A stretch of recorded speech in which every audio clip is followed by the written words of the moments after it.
वाहेगुरु जी का खालसा वाहेगुरु जी की फतेह।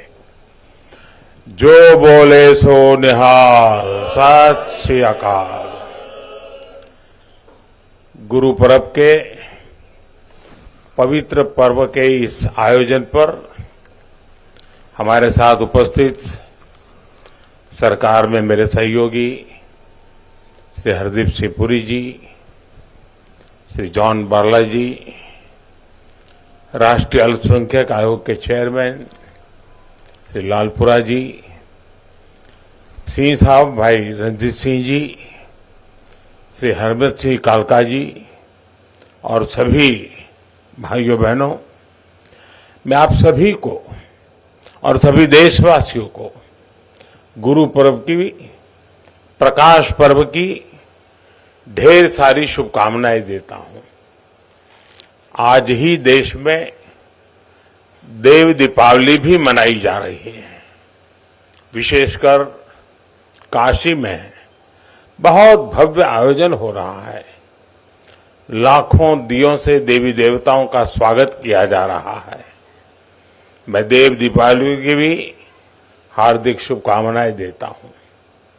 साथियों, आप सभी को पता है कि कार्यकर्ता के तौर पर मैंने काफी लंबा समय पंजाब की धरती पर बिताया है और उस दौरान मुझे कई बार गुरु पर्व पर अमृतसर में हरमिंदर साहब के सामने मत्था टेकने का सौभाग्य मिला है।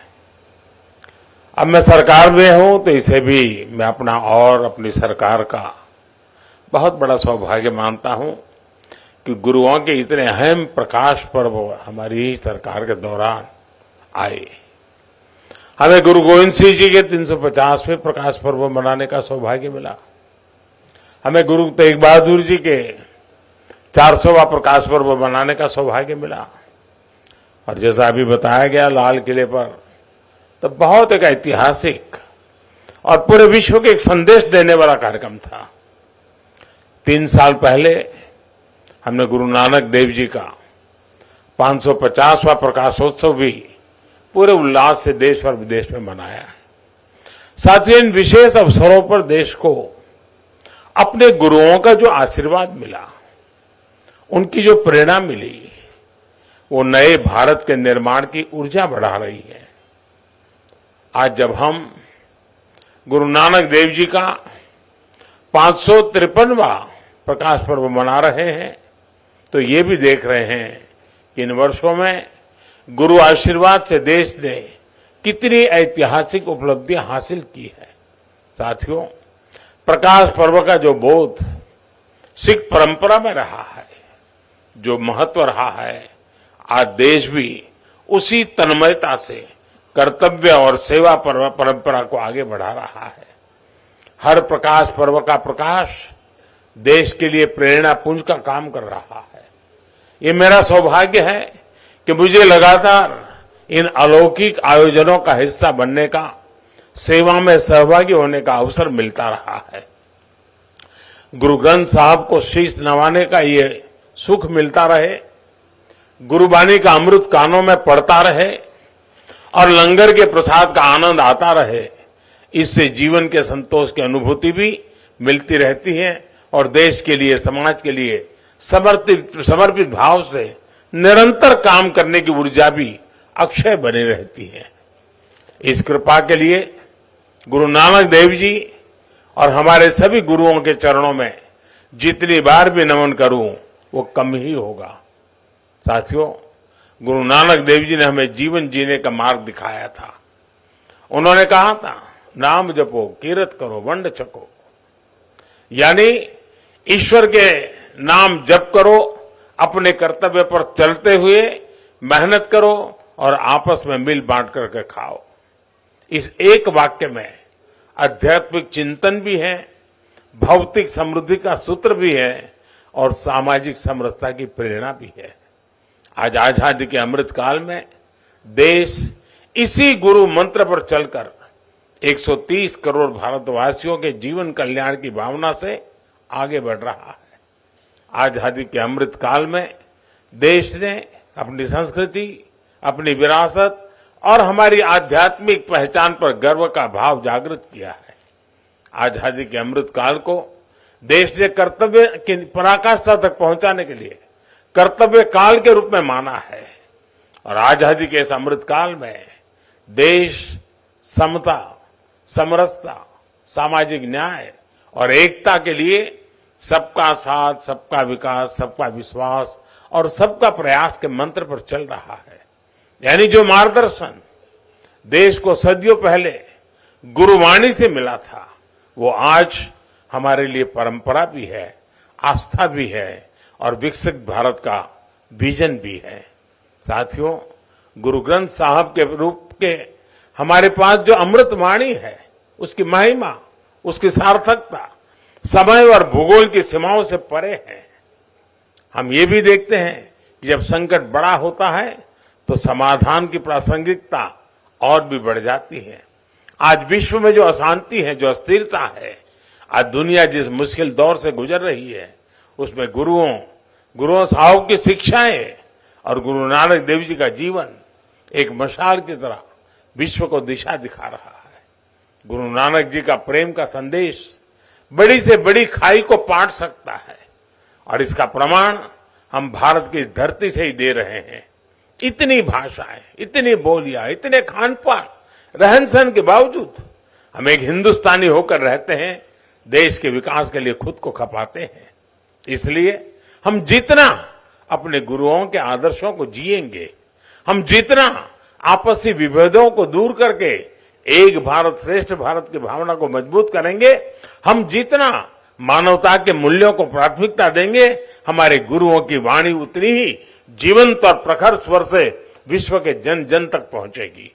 साथियों, बीते 8 वर्षों में हमें गुरु नानक देव जी के आशीर्वाद से सिख परंपरा के गौरव के लिए निरंतर काम करने का अवसर मिला है और ये निरंतरता लगातार बनी हुई है। आपको पता होगा, अभी कुछ दिन पहले ही मैं उत्तराखंड माणा गांव गया था।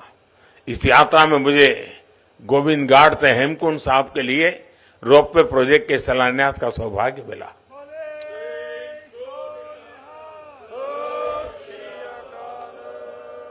इसी तरह अभी दिल्ली ऊना वंदे भारत एक्सप्रेस की शुरुआत भी हुई है।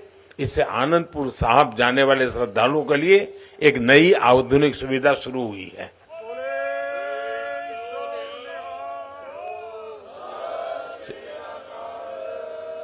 इससे पहले गुरु गोविंद सिंह जी से जुड़े स्थानों पर रेल सुविधाओं का आधुनिकीकरण भी किया गया है।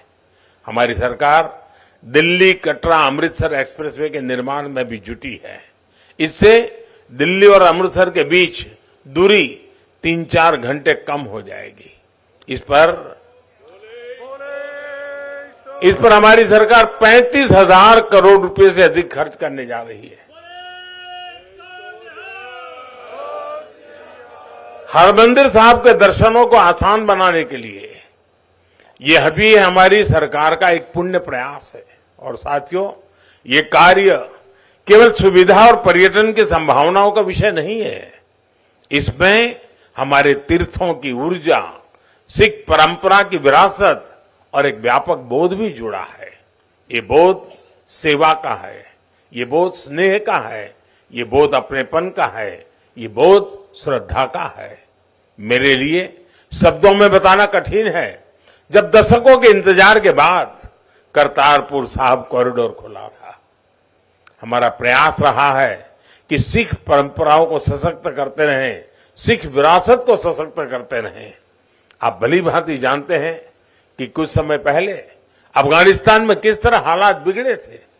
वहां हिंदू सिख परिवारों को वापस लाने के लिए हमने अभियान चलाया। गुरु ग्रंथ साहब के स्वरूपों को भी हम सुरक्षित लेकर आए। 26 दिसंबर को गुरु गोविंद सिंह जी के साहबजादों के महान बलिदान की स्मृति में वीर बाल दिवस मनाने की शुरुआत भी देश ने की है।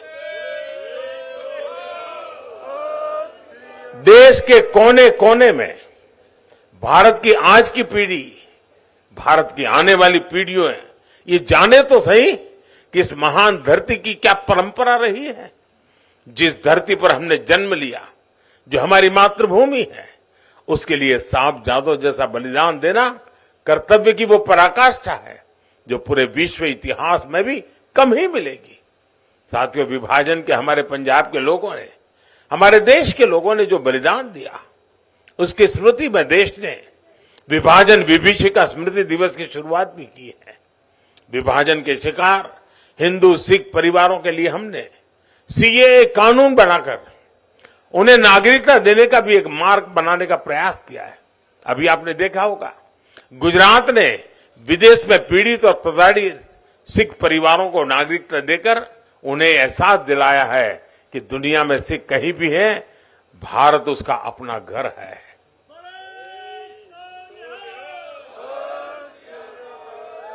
गुजरात का मुख्यमंत्री रहते हुए मुझे गुरुद्वारा कोट लखपत साहब के जीर्णोद्धार और कायाकल्प का सौभाग्य भी मिला था। साथियों, इन सभी कार्यों की निरंतरता के मूल में गुरु नानक देव जी के दिखाए मार्ग की कृतज्ञता है। इस निरंतरता के मूल में गुरु अर्जुन देव और गुरु गोविंद सिंह के असीम बलिदानों का ऋण है, जिसे पग पग पर चुकाना देश का कर्तव्य है। मुझे विश्वास है, गुरुओं की कृपा से भारत अपनी सिख परंपरा के गौरव को बढ़ाता रहेगा और प्रगति के पथ पर आगे बढ़ता रहेगा। इसी भावना के साथ मैं एक बार फिर गुरु चरणों में नमन करता हूं।